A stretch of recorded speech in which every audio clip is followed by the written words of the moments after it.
Welcome back عزیزان گرامی، ہم سورہ کہف کر رہے ہیں اور ہم نے اس کی 21 آیات تک کر لیا ہے۔ اعوذ باللہ من الشیطان الرجیم۔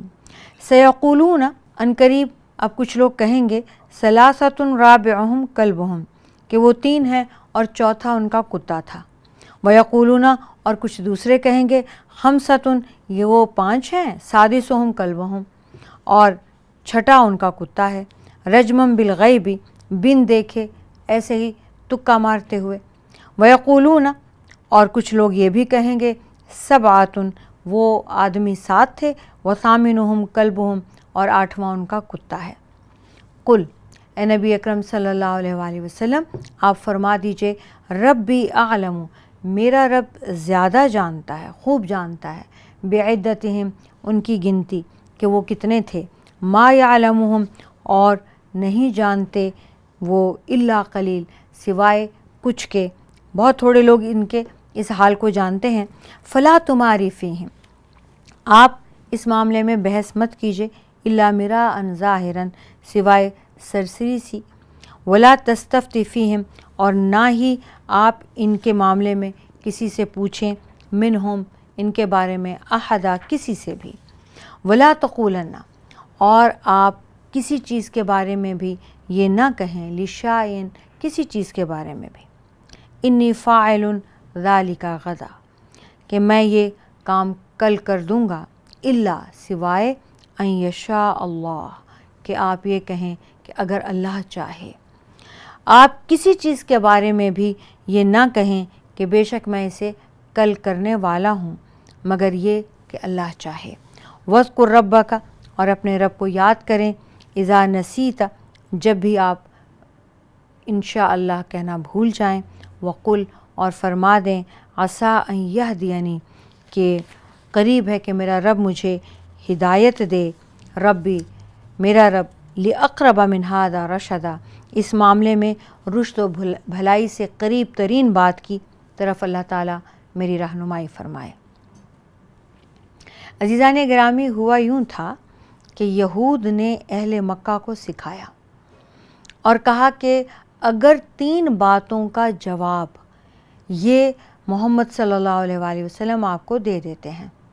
تو پھر تو تم مان جاؤ یہ رسول ہیں، اور رسول کے سوا کوئی اس کا جواب دے سکتا ہی نہیں، اور اگر یہ 3 باتوں کا جواب نہ دے پائیں تو پھر تم جو چاہے ان کے ساتھ سلوک کرو، پھر اس کا مطلب ہے کہ یہ رسول نہیں ہیں۔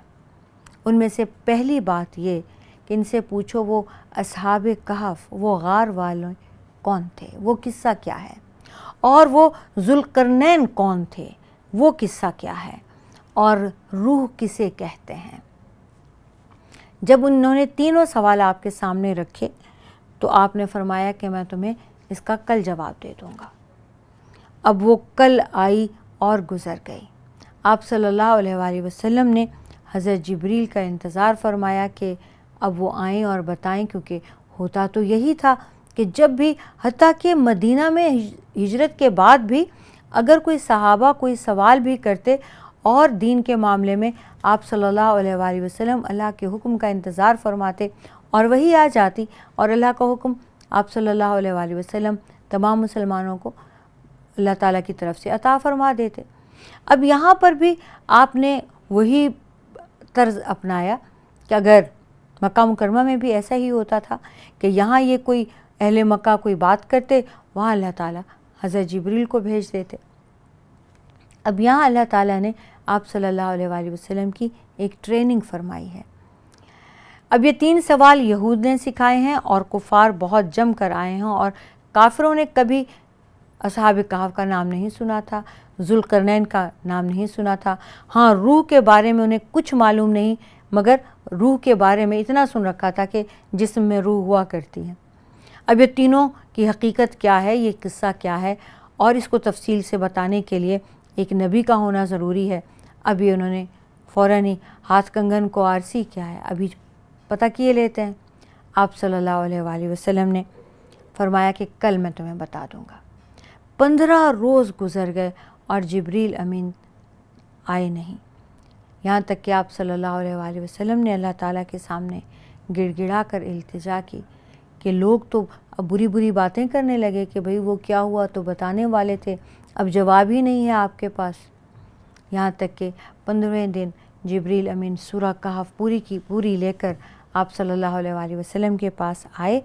اور یہ بھی بتایا کہ اللہ تعالیٰ کا یہ حکم ہے کہ جب بھی آپ یہ کہیں کہ یہ کام میں کل کروں گا تو ساتھ میں یہ ضرور کہیں انشاءاللہ، اگر الا ان یشاء اللہ،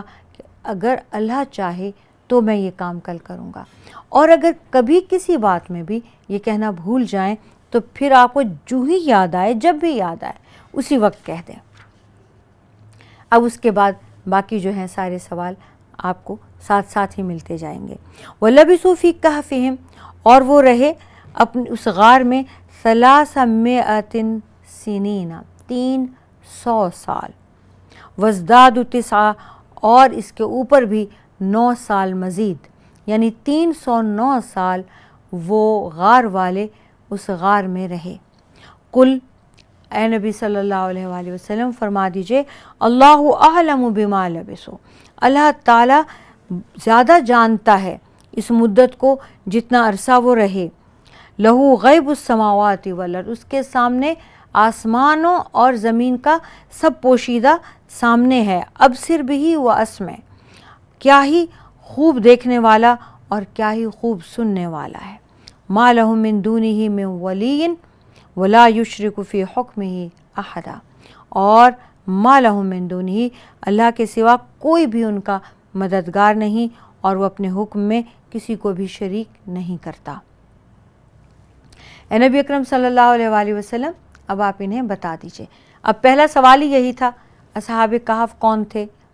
ان کے بارے میں آپ کیا جانتے ہیں۔ اب یہ توریت میں پورا واقعہ موجود تھا، اب انہیں پتہ تھا کہ یہ چیز تو صرف یا تو اہل کتاب جانتے ہیں، اہل توریت جانتے ہیں، اور یا اگر کسی کو بتایا گیا ہوگا تو وہ ضرور کوئی نبی اور رسول ہی ہو سکتا ہے۔ وَاتْلُ مَا أُوحِیَ إِلَيْکَ، اور آپ اس کی تلاوت کیجئے جو کچھ آپ کے رب کی من کتاب ربک، آپ کے رب کی کتاب میں سے آپ پر وحی کیا گیا ہے۔ لا مبدل لکلماتہ، اس کے کلمات کو بدلنے والا کوئی نہیں۔ ولن تجد، اور نہ ہی آپ پائیں گے من دونہ ملتحدا، اللہ تعالیٰ کے سوا کوئی پناہ گاہ۔ وَاصْبِرْ نَفْسَکَ، اور آپ روک رکھیے اپنے آپ کو، مع الذین یدعون، ان لوگوں کے ساتھ جو پکارتے ہیں ربہم، اپنے رب کو، بالغداۃ والعشی، صبح بھی اور شام بھی، یریدون، وہ چاہتے ہیں، وجہہ، اللہ تعالیٰ کا مکھڑا، اللہ کی رضا، ولا تعد عیناک عنہم، اور آپ کی آنکھیں ان سے تجاوز نہ کریں، ترید زینت الحیات الدنیا، کہ دنیاوی زندگی کی زینت چاہنے لگیں، ولا تطع، اور نہ ہی اطاعت کریں، من اغفلنا قلبہ عن ذکرنا، جس کا دل ہم نے اپنے ذکر سے بند کر رکھا ہے، واتبع، اور اس نے اتباع کی، ہواہ، اپنی خواہش کی، وکان امرہ فرطا، اور اس کا معاملہ حد سے بڑھا ہوا ہے۔ اور آپ اس کی تلاوت کیجئے جو کچھ آپ کے رب کی کتاب میں سے آپ کی طرف وحی کی گئی ہے، اور اس کے کلمات کو، اللہ کے کلمات کو بدلنے والا کوئی نہیں، اور آپ اس کے سوا کوئی جائے پناہ نہیں پائیں گے۔ اور اپنے آپ کو ان لوگوں کے ساتھ روک رکھیں، یعنی صبر کریں، ان لوگوں کے ساتھ روک رکھیں جو صبح شام اپنے رب کو پکارتے ہیں اور وہ اس کا چہرہ چاہتے ہیں، اس کی رضا چاہتے ہیں، اور آپ کی آنکھیں ان سے تجاوز نہ کریں کہ دنیاوی زندگی کی زینت چاہنے لگیں، اور اس شخص کی اطاعت نہ کریں جس کا دل ہم نے اپنے ذکر سے غافل کر دیا اور وہ اپنی خواہش کے پیچھے چلا اور اس کا معاملہ حد سے بڑھا ہوا ہے۔ مومنوں کے ساتھ صبر کرنے کا حکم اور تلاوت کلام پاک کا حکم اللہ تعالیٰ نے بتایا، اور ساتھ میں اللہ تعالیٰ نے یہ بھی فرمایا کہ رحمان کے بندوں سے کسی بھی حال میں بے رخی نہ برتیں۔ جو اللہ کے بندے ہیں، جو آپ کے ساتھ ایمان لائے ہیں، جو دنیا میں بہت عاجز ہیں، مسکین ہیں، لیکن آپ کے ساتھ وہ رب کو پکارتے ہیں، آپ نے ان کا ساتھ نہیں چھوڑنا، اور نہ ہی ان سے کسی قسم کی، بھلے بہت بڑے بڑے سردار، بڑے بڑے لوگ، بہت مال و دولت والے، شان و شوکت والے آ جائیں، ان کے مقابلے میں انہیں اہمیت نہیں دینی اور ان سے بے رخی نہیں برتنی۔ وَقُلِ الْحَقُّ مِن رَبِّكُمْ، اور کہہ دیجئے حق تو تمہارے رب کی طرف سے ہے۔ فَمَن شَاءَ، پھر جو چاہے، فَلْيُؤْمِن، تو وہ ایمان لے آئے، وَمَن شَاءَ، اور پھر جو چاہے، فَلْيَكْفُرْ، وہ کفر کر لے۔ اِنَّا أَعْتَدْنَا، یقیناً ہم نے تیار کر رکھا ہے، لِلظَّالِمِینَ، ظالموں کے لیے، نارا، آگ کو، جہنم کو، احاطہ بہم، وہ جہنم احاطہ کر لے گی، سرادقہا، اپنے جہنم کی جس کی قناتوں نے احاطہ کر رکھا ہے اپنے جہنمیوں کا۔ وَإِن يَسْتَغِيثُوا، اور جب وہ فریاد کریں گے، یغاثوا، تو انہیں پلایا جائے گا، بماء، پانی، کالمہل، ایسا جو تیل کی طرح ہوگا، یشوی الوجوہ، اور ان کے چہرے بھون ڈالے گا، جو کھولتے ہوئے تیل کی طرح ہوگا اور وہ چہرے بھون ڈالے گا۔ بئس الشراب، بہت ہی پینے کا برا پانی ہے، وساءت مرتفقہ، اور وہ بہت ہی بری آرام گاہ ہے، یعنی جہنم رہنے کے لیے بہت برا ٹھکانہ ہے، اور یہ کھولتا ہوا تیل پینے کے لیے بہت برا پانی ہے۔ اے نبی اکرم صلی اللہ علیہ وآلہ وسلم، آپ فرما دیجئے حق تو تمہارے رب کی طرف سے ہے، جو چاہے ایمان لائے، جو چاہے نہ لانا ایمان نہ لائے، کفر کر لے۔ اللہ تعالیٰ نے ظالموں کے لیے ایسی آگ تیار کر رکھی ہے، اللہ تعالیٰ خود بتا رہے ہیں کہ میں نے ظالموں کے لیے ایسی آگ تیار کر رکھی ہے، اور اس آگ نے چاروں طرف اپنے ظالموں کا خود گھیراؤ کر رکھا ہے۔ اب وہ جب جہنمی پانی کے لیے فریاد کریں گے تو انہیں کھولتا ہوا تیل ان کے منہوں پر ڈال دیا جائے گا۔ ان الذین آمنوا وعملوا الصالحات، بے شک وہ لوگ جو ایمان لائے اور جنہوں نے نیک اعمال کیے، انا لا نضیع، یقیناً ہم ان نہیں ضائع کرتے، اجرا، ان کا اجر، من احسن عملا، جو عمل میں جنہوں نے اچھا عمل کیا ہو، اولئک، یہ وہ لوگ ہیں، لہم جنات، جن کے لیے باغات ہیں، عدن، ہمیشہ رہنے والے، تجری من تحتہم، جن کے نیچے سے بہتی ہوں گی، الانہار، نہریں، یحلون فیہا، انہیں پہنائے جائیں گے اس جنت میں، من اساور، کنگنوں میں سے، من ذہب، سونے کے، انہیں ان جنتوں میں سونے کے کنگن پہنائے جائیں گے، ویلبسون، اور انہیں وہ پہنیں گے، ثیاباً، کپڑے، خضراً، گرین رنگ کے، ہرے رنگ کے، من سندس و استبرق، موٹے ریشم کے اور باریک ریشم کے، دونوں طرح کے ریشم کے انہیں کپڑے پہنائے جائیں گے، اور ہرے رنگ کے کپڑے ہوں گے، متکئین فیہا، ٹیک لگا کر وہ بیٹھے ہوں گے، علی الارائک، تکیوں پر،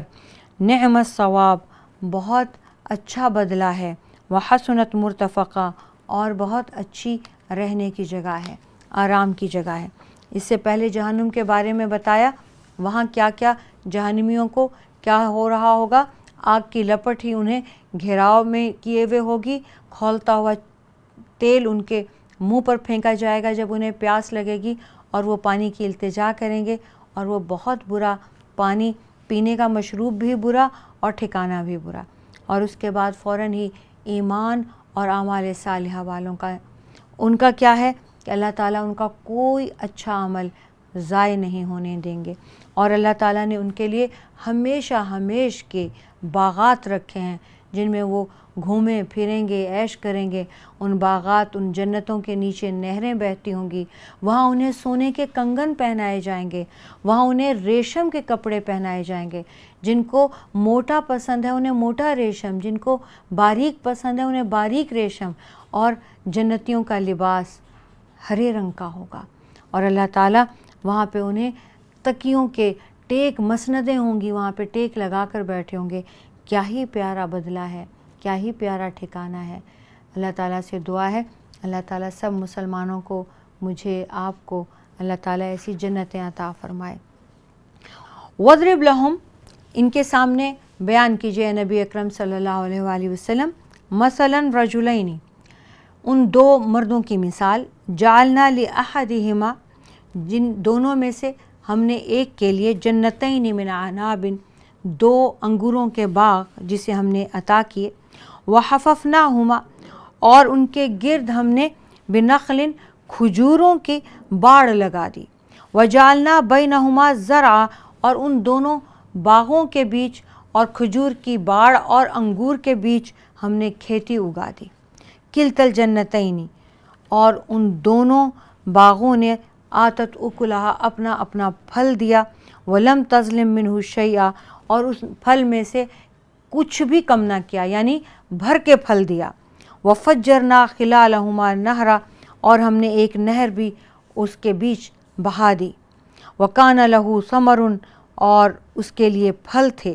فقال لصاحبہ، تو ان دونوں آدمیوں میں سے ایک نے اپنے دوست سے کہا، وہو یحاورہ، اور وہ اس سے بحث کر رہا تھا، انا اکثر منک،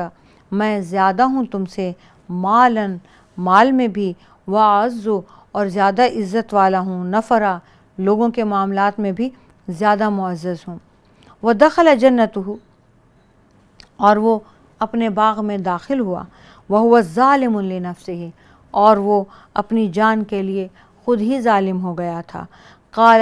کہنے لگا، ما اظن، میرا نہیں خیال، ان تبید ہذہ ابدا، کہ کبھی بھی یہ مجھ سے جنت چھن بھی سکتی ہے، یہ کبھی تباہ بھی ہو سکتی ہے۔ وما اظن، اور نہ ہی میرا خیال ہے، الساعۃ قائمۃ، کہ قیامت کی گھڑی کبھی آئے گی، ولئن رددت، اور اگر مجھے لوٹایا گیا، الی ربی، میرے رب کی طرف، لاجدن، تو مجھے ضرور ملے گی، خیرا منہا، تو مجھے ضرور ملے گا اس سے بہتر، منقلبہ، بہتر لوٹنے کی جگہ۔ عزیزان گرامی، یہ ایک بہت پیاری مثال ہے جو اللہ تعالیٰ نے آپ صلی اللہ علیہ وآلہ وسلم کے ذریعے لوگوں کو سنوائی، کہ اے نبی اکرم، ان کے سامنے وہ مثال بیان کیجئے کہ دو آدمی تھے، ان دونوں میں سے ایک کو اللہ تعالیٰ نے انگوروں کے 2 باغ عطا کیے، اور ان انگوروں کے باغ کے ارد گرد کھجوروں کی باڑ لگا دی، اور ان کے بیچ میں کھیتیاں اگا دیں، اور اب ان دونوں باغوں کے بیچ نہر چلا دی، ادھر بھی پانی دے رہی ہے، ادھر بھی پانی دے رہی ہے، اور دونوں باغ پھلوں سے لد گئے، بھر گئے۔ اور وہ شخص اپنے باغ میں، اپنی جنت میں داخل ہوتا ہے تو اپنے دوست سے بحث کرتا ہے۔ اب وہ خود کو اعلیٰ سمجھ رہا ہے، کیونکہ اس کو باغ بھی پھلوں سے لدے ہوئے، اور نہر بھی مل گئی، پانی بھی مل گیا، رتبہ مقام مل گیا۔ تو اب اس کا ساتھی اور اس کا دوست، جب تک کہ اس کو باغ نہیں ملے تھے تب تک تو دونوں ایک جیسے تھے، اب یہ بڑھ گیا تو یہ دوست کو حقیر سمجھنے لگا، اور اس سے بحث کرنے لگا، اور اسے کہنے لگا کہ مجھے اللہ نے تم سے زیادہ مال بھی دیا ہے، عزت بھی دی ہے، میں تم سے بڑھ کر ہوں،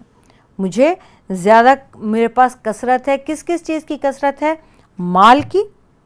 عزت کی، اور تعداد میں لوگوں کی، جتھے کی، اس میں اولاد بھی ہو سکتی ہے، اس میں بیویاں بھی ہو سکتی ہیں، اس میں نوکر چاکر بھی ہو سکتے ہیں، غلام لونڈی بھی ہو سکتے ہیں، یعنی نفر جو ہیں، کثرت تعداد میرے پاس ہے، عزت بھی میرے پاس زیادہ ہے، مال بھی میرے پاس زیادہ ہے۔ اور وہ اسی طرح سے اسی اپنے غرور کے ساتھ، اپنے زام میں، وہ اپنے باغ میں داخل ہوا، ظالم لنفسہ، اپنے آپ کے ساتھ ظلم کر رہا تھا۔ وہ یہ جب وہ یہ سب کہہ رہا تھا تو اپنی جان کے لیے ظالم تھا،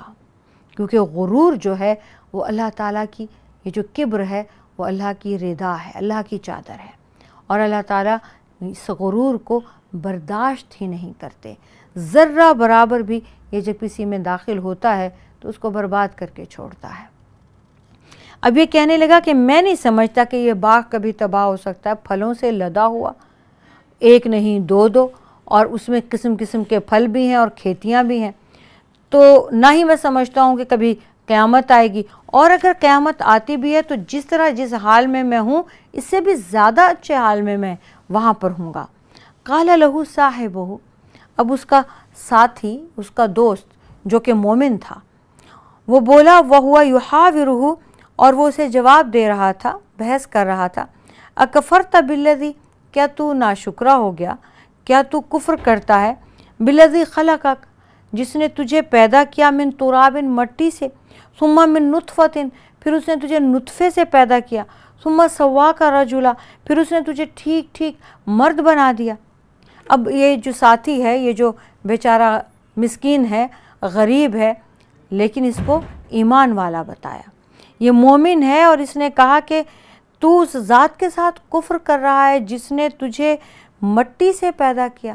پھر اس نے تجھے نطفے سے پیدا کیا، پھر اس نے تجھے اتنا بڑا انسان بنا دیا، مرد بنا دیا۔ لیکن هو اللہ ربی ولا اشرک بربی احدا، لیکن میں تو یہ عقیدہ رکھتا ہوں، لیکن میرا تو یہ یقین ہے کہ وہ اللہ ہی میرا رب ہے اور میں اپنے رب کے ساتھ کسی کو بھی شریک نہیں کرتا۔ ولولا، کیوں نہیں تو نے ایسا کیا، اس دخلتا، جب تو داخل ہو رہا تھا جنت کا، اپنے باغ میں، قلت ماشاء اللہ، اور تو کہتا کہ ماشاء اللہ، یہ اللہ تعالیٰ نے جو چاہا وہ مجھے عطا کیا، لا قوت الا باللہ، اللہ کے سوا میرے پاس کوئی طاقت نہیں، لا قوت الا باللہ،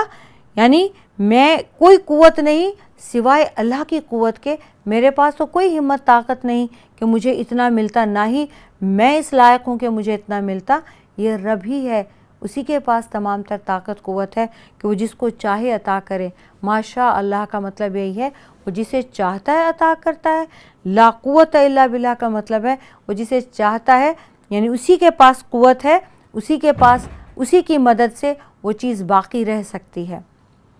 ان ترانی، جب تو دیکھ رہا تھا، انا اقل من کا، کہ میں کم تر ہوں، قلیل ہے سامان میرے پاس، من کا مالا و ولدا،